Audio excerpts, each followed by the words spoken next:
മിശിഹാ കർത്താവേ, മാനവരക്ഷകനേ, നരനു വിമോചനമേകിടുവാൻ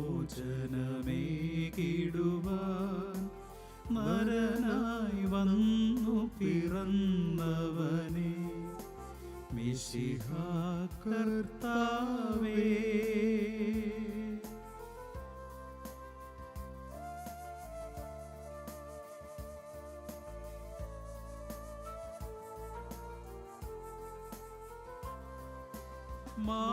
മാലാഖമാരൊത്തു ഞങ്ങൾ പാടിപ്പുകഴ്ത്തുന്നു നിന്നെ, മാലാഖമാരൊത്തു ഞങ്ങൾ പാടിപ്പുകഴ്ത്തുന്നു നിന്നെ. പരിശുദ്ധൻ പരിശുദ്ധൻ കർത്താവേ, നീ പരിശുദ്ധൻ, പരിശുദ്ധൻ പരിശുദ്ധൻ കർത്താവേ, നീ പരിശുദ്ധൻ, മിശിഹാ കർത്താവേ.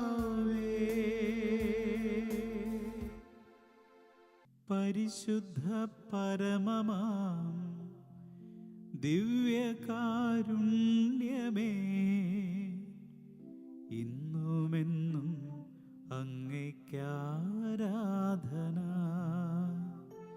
പരിശുദ്ധ പരമമാ ദിവ്യകാരുണ്യമേ, ഇന്നുമെന്നും അങ്ങേയ്ക്കാരാധന. പരിശുദ്ധ പരമമാ ദിവ്യകാരുണ്യമേ, ഇന്നുമെന്നും അങ്ങേയ്ക്കാരാധന. ദിവ്യകാരുണ്യ നാഥന്റെ സന്നിധിയിലാണ് നമ്മളിരിക്കുന്നത്.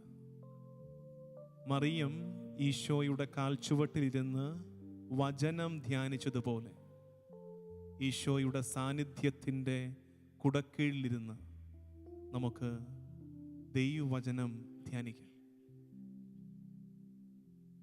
സങ്കടങ്ങളുടെ കാലമാണിത്. അത് വ്യക്തിജീവിതത്തിൽ സങ്കടങ്ങൾ പണ്ടേ ഉള്ളതാണ്. നമുക്ക് സങ്കടങ്ങളില്ലാത്ത ആരാണുള്ളത്? കണ്ണീരനുഭവങ്ങളില്ലാത്ത ആരാണുള്ളത്? ഒരല്പം നേരം തിരുസന്നിധിയിൽ മുട്ടിന്മേൽ നിന്നാൽ, മനസ്സറിഞ്ഞു പ്രാർത്ഥിച്ചു തുടങ്ങിയാൽ നമ്മുടെയൊക്കെ കണ്ണു നിറയും. സങ്കടങ്ങളുണ്ട് നമുക്ക്. അതുകൂടാതെ ഈ കാലഘട്ടം നമുക്കായി കരുതി വച്ചിരുന്ന സങ്കടങ്ങളുടെ പെരുമഴയിൽ നമ്മളിങ്ങനെ നനഞ്ഞു നിൽക്കുകയാണ്. ഒരു വൈറസ് ഒപ്പിച്ചു വച്ചിരിക്കുന്ന ദുരിതങ്ങൾ,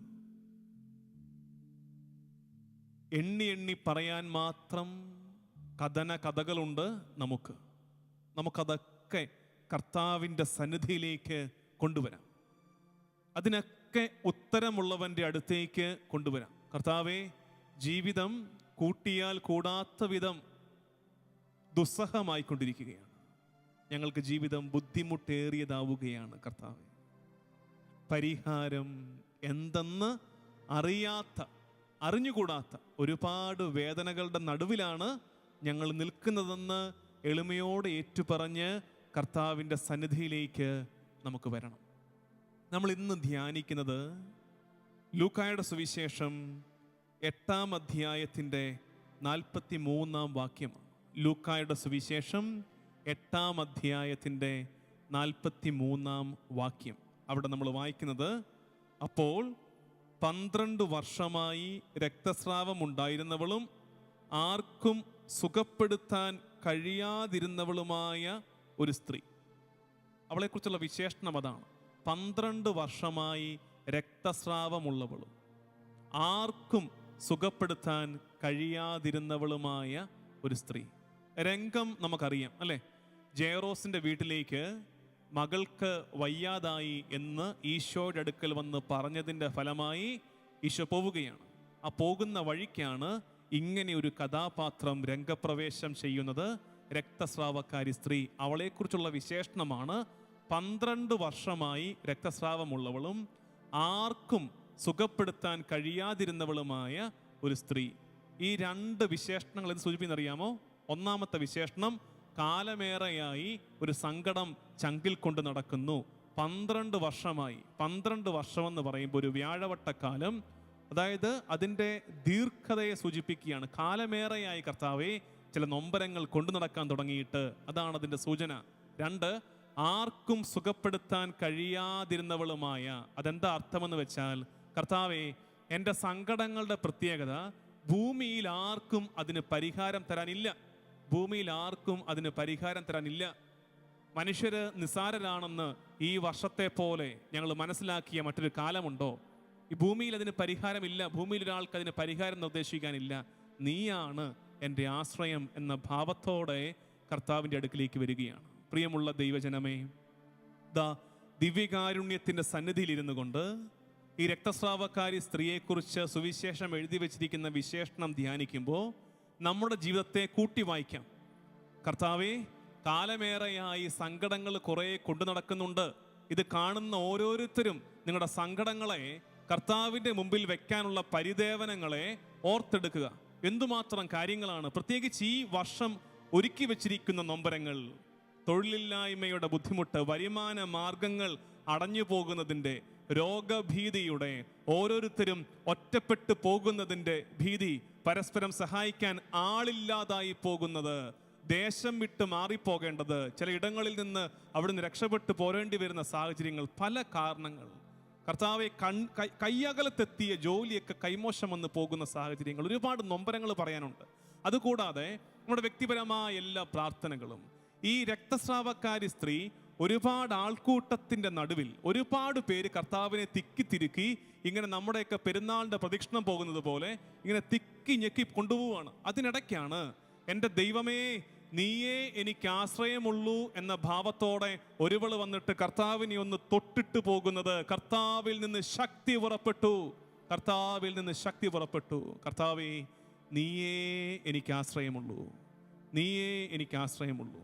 തുറന്ന് സംസാരിക്കുക, എന്നെ കേൾക്കാൻ, എൻ്റെ നൊമ്പരങ്ങൾ മനസ്സിലാക്കാൻ നീയല്ലാതെ മറ്റാരെനിക്കുള്ളൂ. നമുക്ക് എളിമയോടെ ദൈവസന്നിധിയിലിരിക്കാം.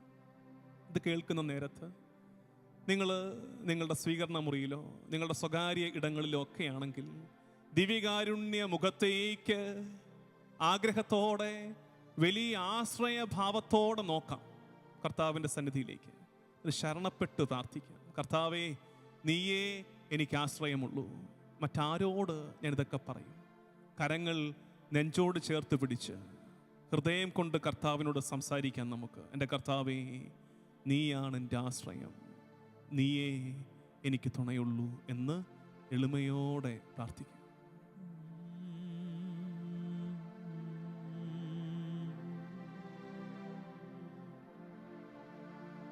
ഞാൻ ആരോടിതെല്ലാം പറയും, പാനപാത്രം ഇന്നാരൊപ്പം കുടിക്കും. പാവന സ്നേഹമേ, മനമുഴറുമ്പോൾ ഞാൻ കാണുന്നില്ലാരെയുമൊപ്പം.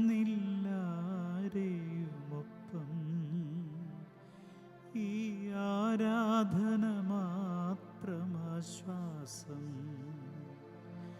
ഞാൻ ആരോടിതെല്ലാം പറയും. ചേർന്ന് പ്രാർത്ഥിക്കും. പാനപാത്രം ഇന്നാരൊപ്പം കുടിക്കും. പാവന സ്നേഹമേ, മനമുഴറുമ്പോൾ ഞാൻ കാണുന്നില്ലാരെയുമൊപ്പം. ഈ ആരാധന മാത്രമാശ്വാസം.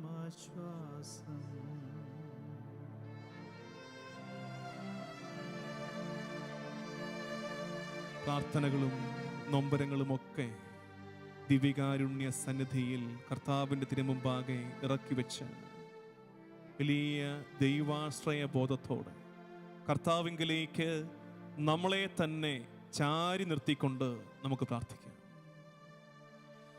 മരണം പോലപമാനം പെയ്ത മണിക്കൂറിൽ പ്രിയരെല്ലാം തള്ളി പറഞ്ഞു എന്നെ. കൊല്ലപ്പെടാനുള്ള കുഞ്ഞാടിനെ പോലെ പരിഹാസമേറ്റങ്ങു നിന്നു പോയി ഞാൻ. ജീവിച്ചിരിപ്പുണ്ടോ എന്നു പോലും ഒന്ന് അന്വേഷിക്കാനായിട്ടാരുമില്ല. പാതാളത്തോളം ഞാൻ താഴുമ്പോഴും നാഥ അവരെല്ലാം ഉയരാനായി പ്രാർത്ഥിക്കുന്നു. ഈ ആരാധന മാത്രമാശ്വാസം, ഈ ആരാധന മാത്രമാശ്വാസം, ഈ ആരാധന മാത്രമാശ്വാസം. കർത്താവേ, ഞങ്ങൾക്ക് ഈ ആരാധന മാത്രമാണ്, ആരാധ്യനായവൻ മാത്രമാണ് ഞങ്ങൾക്ക് ആശ്വാസമെന്ന് ഏറ്റുപറഞ്ഞ് കർത്താവിൻ്റെ സന്നിധിയിലിരിക്കാം. നിരാശരാകേണ്ടി വരില്ല. നമ്മൾ കർത്താവിൻ്റെ പക്കൽ വലിയ ആശ്രയബോധത്തോടെ, നീയേ തുണയുള്ളൂ എന്ന ഭാവത്തോടെ വന്ന് ഇരുന്ന് മുട്ടിപ്പായി പ്രാർത്ഥിക്കുന്നവർക്ക് ഉത്തരം കിട്ടാതിരുന്നിട്ടില്ല. ഉത്തരം നിശ്ചയമായും കിട്ടും. മുമ്പൊരിക്കൽ ഞാൻ പറഞ്ഞിട്ടുണ്ട്, ചില സഹനങ്ങൾ ഉണ്ടാകുമ്പോൾ ചിതറിത്തെറിച്ച് ഓടിപ്പോകരുത്. അമ്മയും കുഞ്ഞും തമ്മിലുള്ള ബന്ധം ഓർക്കണം. അമ്മ കുഞ്ഞിനെ തല്ലുമ്പോഴും കുഞ്ഞ് വീണ്ടും ചെയ്യുന്നത് അമ്മയെ തന്നെ കെട്ടിപ്പിടിക്കുകയാണ്, അമ്മയെ തന്നെ കെട്ടിപ്പിടിക്കുകയാണ്. അതാണ് ഏറ്റവും കൗതുകമായ കാഴ്ച. അമ്മ കുഞ്ഞിനെ തല്ലുന്നു, കുഞ്ഞു വീണ്ടും അമ്മയെ തന്നെ കെട്ടിപ്പിടിക്കുന്നു. ഈ അമ്മയെ എനിക്ക് വേണ്ടെന്ന് പറഞ്ഞ് അയലത്തെ ചേടുത്തിരടുത്തോട്ട് കുഞ്ഞൊരിക്കലും ഓടിപ്പോകില്ല. ഈ അമ്മ മാത്രം ആശ്രയം എന്ന ഭാവത്തോടെ, അതേ ശൈലിയിൽ കർത്താവേ നീ മാത്രം എനിക്ക് ആശ്രയം.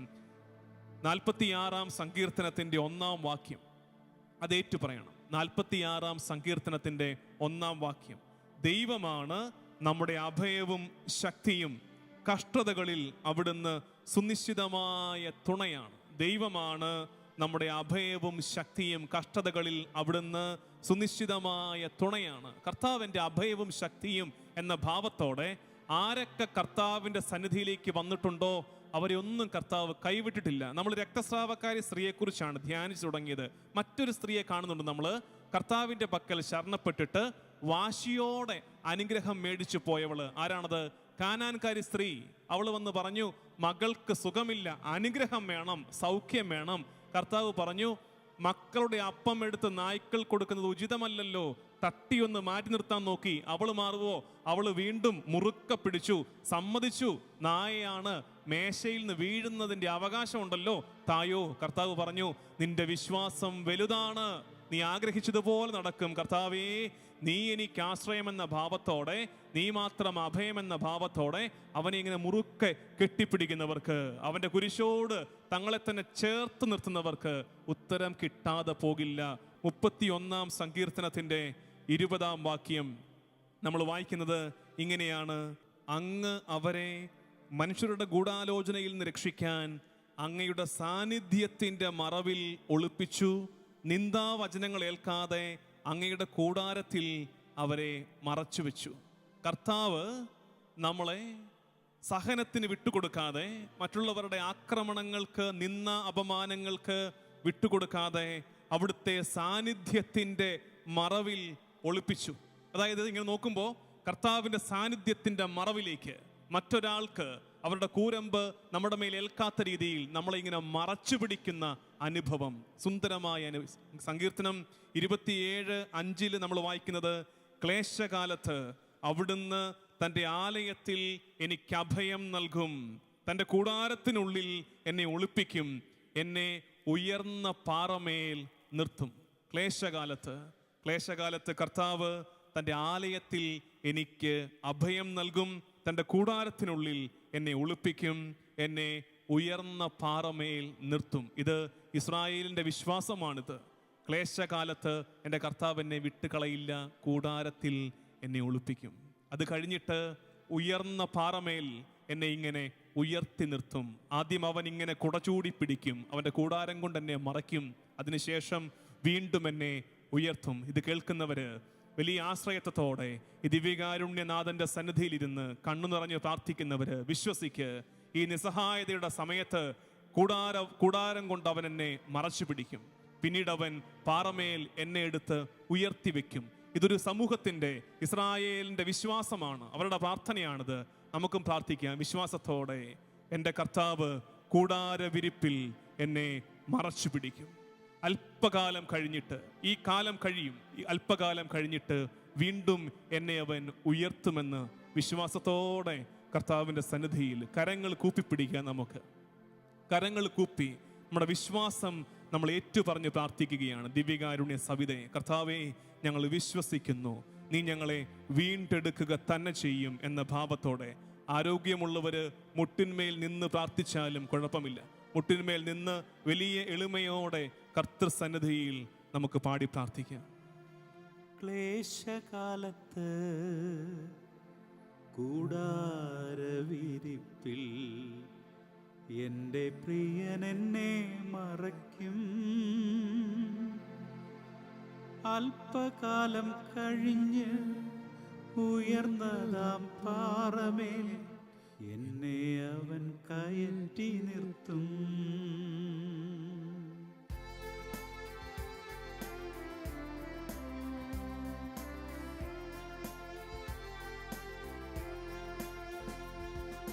ക്ലേശകാലത്ത് കൂടാരവിരിപ്പിൽ എൻ്റെ പ്രിയൻ എന്നെ മറയ്ക്കും.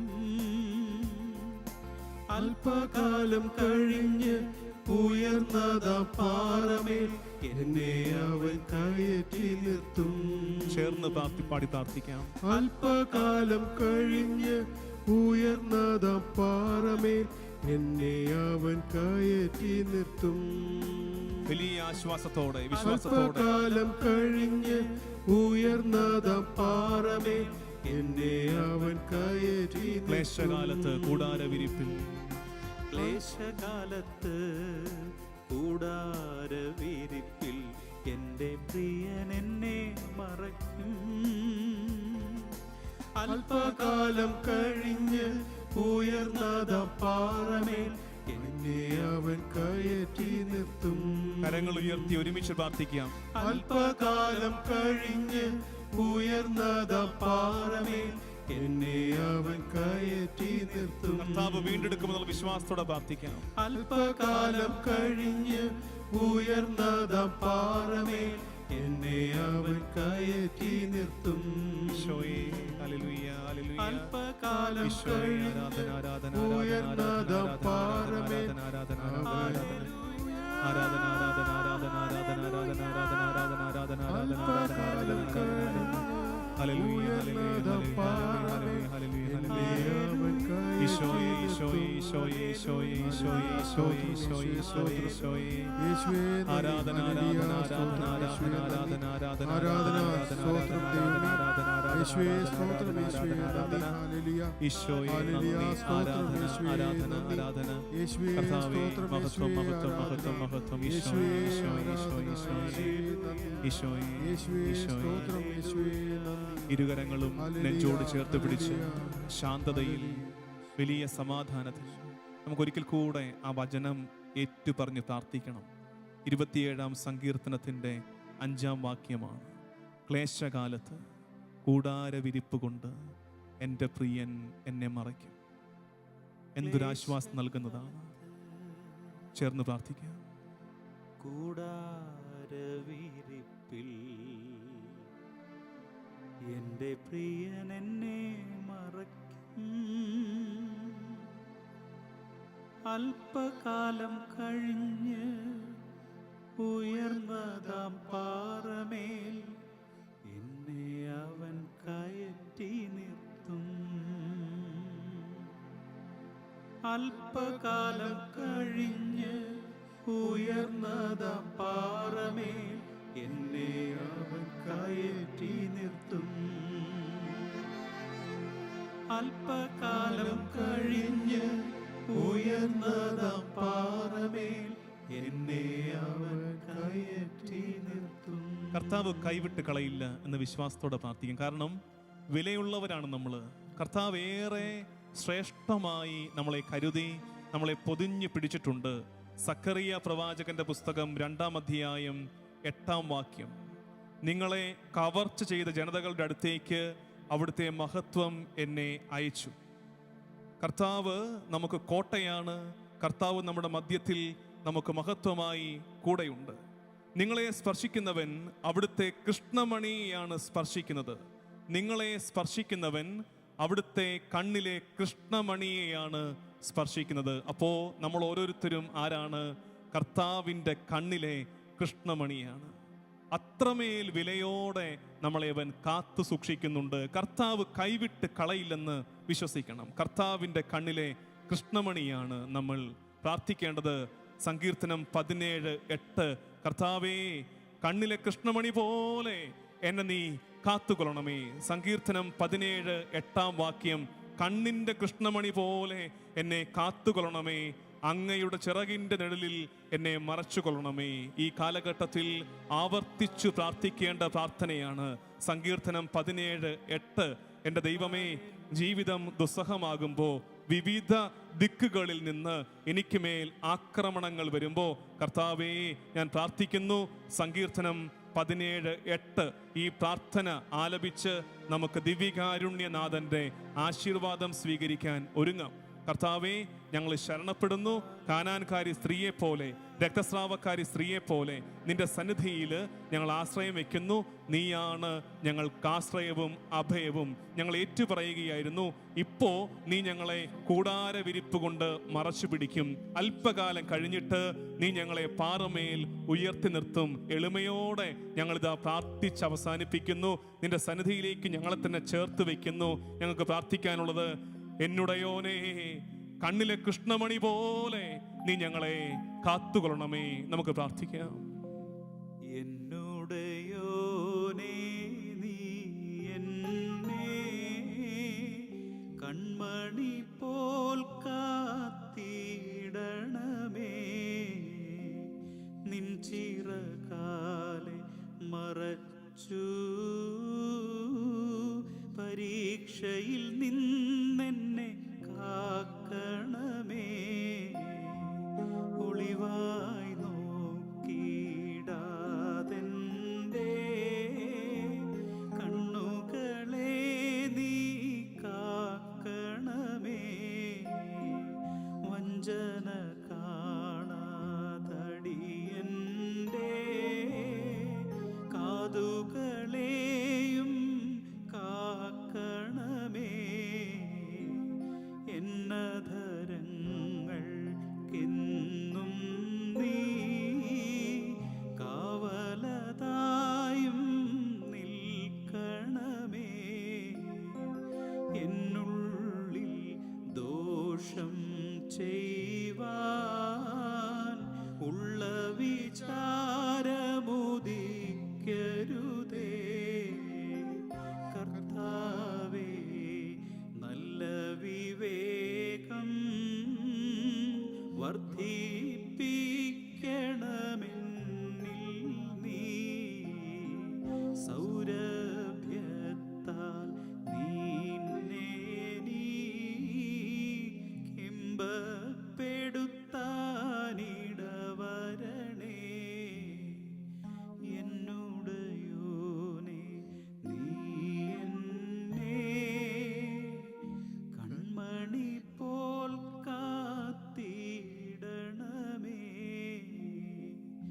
എന്നുടയോനേ, നീ എന്നെ കൺമണി പോൽ കാത്തിടണമേ. ഹല്ലേലൂയ, സ്തോത്രം. Hallelujah, hallelujah. ആരാധന ദൈവമേ, സ്തോത്രം. ഹല്ലേലൂയ.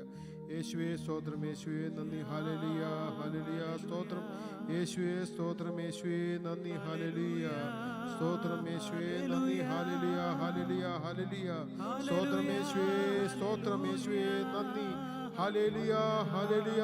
സ്തോത്രം. യേശുവേ, യേശുവേ നന്ദി. ആരാധന യേശുവേ സ്തോത്രം. യേശുവേ നന്ദി. Hallelujah, hallelujah, hallelujah. ദൈവമേ ആരാധന, ദൈവമേ നന്ദി. യേശുവേ സ്തോത്രം. പരിശുദ്ധ പരമ ദിവ്യകാരുണ്യത്തിന് എന്നേരവും ആരാധനയും സ്തുതിയും പുകഴ്ചയും ഉണ്ടായിരിക്കട്ടെ.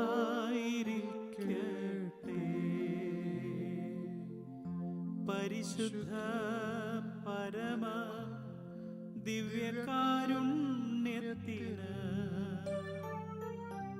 എന്നേരവും ആരാധനയും സ്തുതിയും പുകഴ്ചയും ഉണ്ടായിരിക്കട്ടെ. പരിശുദ്ധ പരമ ദിവ്യകാരുണ്യത്തിന് എന്നേരവും ആരാധനയും സ്തുതിയും പുകഴ്ചയും